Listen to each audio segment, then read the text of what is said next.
Welcome to the today's lecture. Today we will derive the relation between angular momentum and torque. This relation is called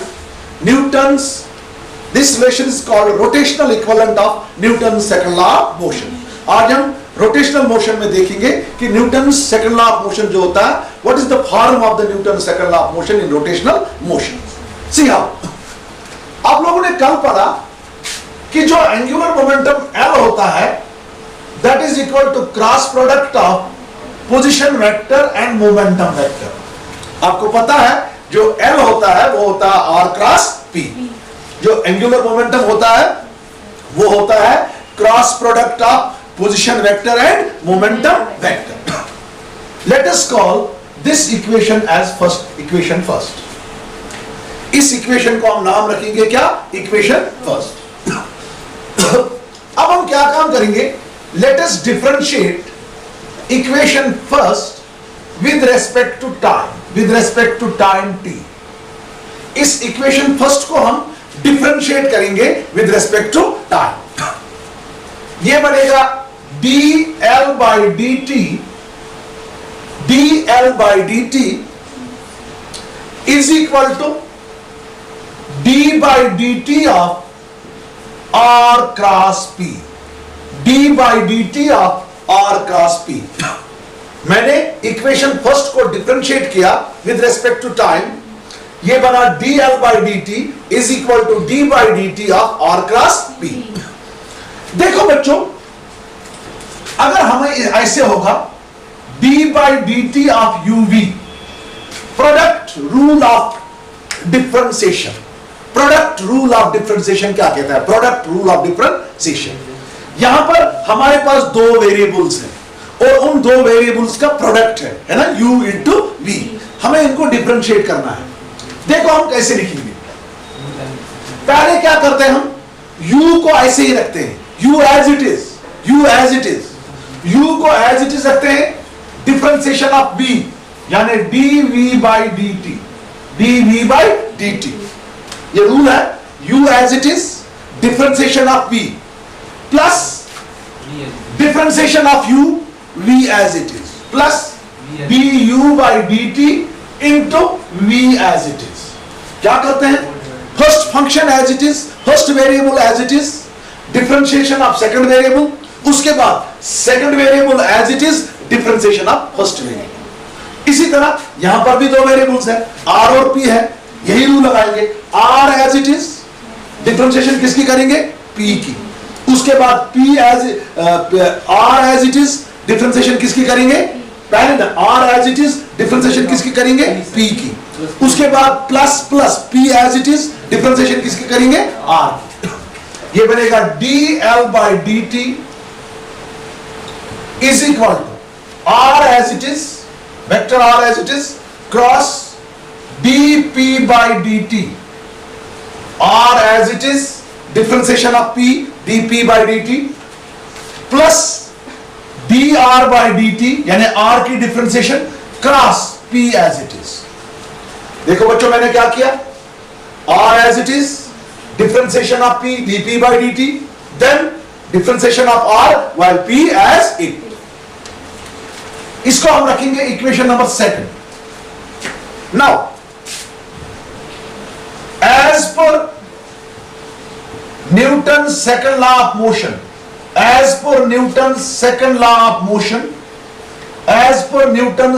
law of motion, जो dp by dt है, यह है rate of change of linear momentum. यह होता है force. As पर Newton's second law of motion, जो dp by dt होता है, यह होता है rate of change of linear momentum. यह होता है force. dp by dt is equal to a external force acting on a particle or acting on a body. dr by dt होगा rate of change of distance या displacement. ठीक है ना. dr by dt होगा v, velocity. dr by dt होगा v, velocity, है ना. therefore second becomes देखो बच्चों, सेकंड क्या बनेगा? dl by dt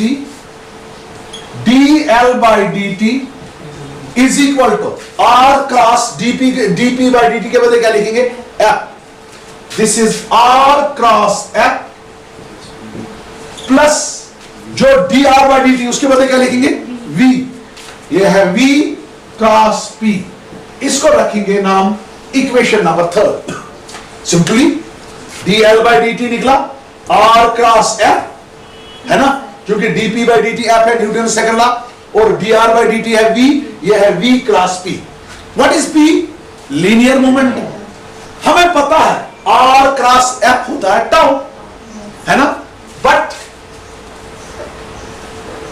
are cross F is equal to tau torque. R cross F is equal to tau torque. ठीक है ना. आर क्रॉस एफ क्या है? टाउ, जिसको हम टॉर्क कहते हैं.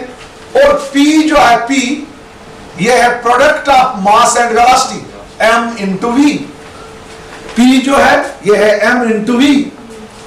इस टाउ और P का वैल्यू थर्ड में देंगे. ठीक है. Therefore third becomes क्या बनेगी third? dl by D T is equal to tau, R cross F के बदले टाउ लिखा, plus v cross M V. अब देखो बच्चों, सेकंड टर्म में मैं m जो है कांस्टेंट है, इसको थोड़ा बाहर लिखूंगा मैं. ये बनेगा बच्चों D L by D T is equal to tau, शाबाश, यहां देखो, plus m into V cross V. बच्चों यहां देखो D L by D T is equal to tau plus m, तो वहां क्या लिखेंगे? v cross v. m को बाहर निकाला.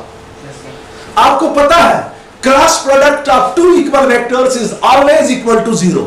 Cross product of two equal vectors is always equal to 0. क्योंकि आपको पता है a क्रॉस a होगा a साइन 0. क्योंकि दो इक्वल वेक्टर्स के दरमियान एंगल 0 होता है, साइन 0 होता है 0. इसका मतलब है जो a क्रॉस a हो क्या होगा? 0. तो सिमिलरली v क्रॉस v क्या होगा? 0. बट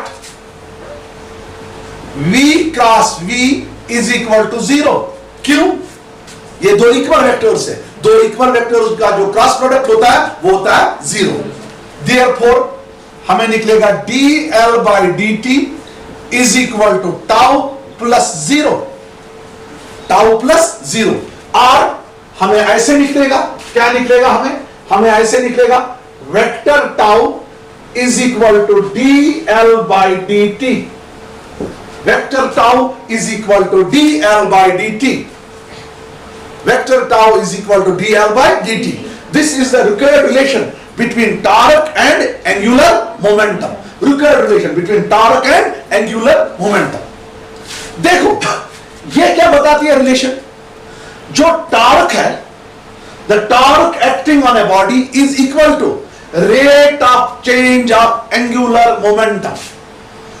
टाउ जो है वो निकला D L by D T.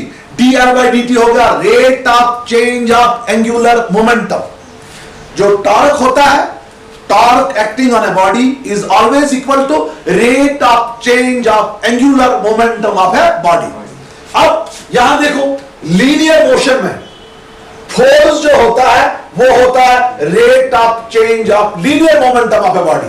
ये है Newton second law of motion in what? In linear motion. अब रोटेशनल मोशन में F के बदले क्या होता है? टॉर्क, है ना, रोटेशनल इक्विवेलेंट. मोमेंटम के बदले क्या होता है? एंगुलर मोमेंटम, है ना. तो यहां था F is equal to DP by D T. यहां है F के बदले टॉर्क और P के बदले क्या है? Angular momentum. तो this equation is called rotational equivalent of Newton second law of motion. Rotational equivalent of Newton second law of motion. Rotational equivalent of Newton second law of motion. Newton second law of motion. तो अगर आपको Newton second law of motion rotational motion में लिखना होगा, आप सीधे लिखेंगे tau is equal to D L by D T. ठीक है बच्चों. देखो अगर ये टाउ 0 होगा, कुछ रिजल्ट एक निकालेंगे इसमें. Result if tau is equal to 0, यानी अगर एक सिस्टम पे एक्सटर्नल टॉर्क एक्ट नहीं हो रहा है, if no torque acts on a system, तो हमें यहां पर क्या निकलेगा, शाबाश, यहां पर निकलेगा हमें dL/dt इज इक्वल टू 0। भाई जब टॉर्क 0 होगा तो आपको dL/dt क्या निकलेगा, 0। इसका मतलब है जो L होगा वो होगा कांस्टेंट, वो होगा कांस्टेंट। यानी जो एक सिस्टम है उसका जो एंगुलर मोमेंटम होता है वो कांस्टेंट रहता है अगर उस सिस्टम पे टॉर्क एक्ट नहीं होगा।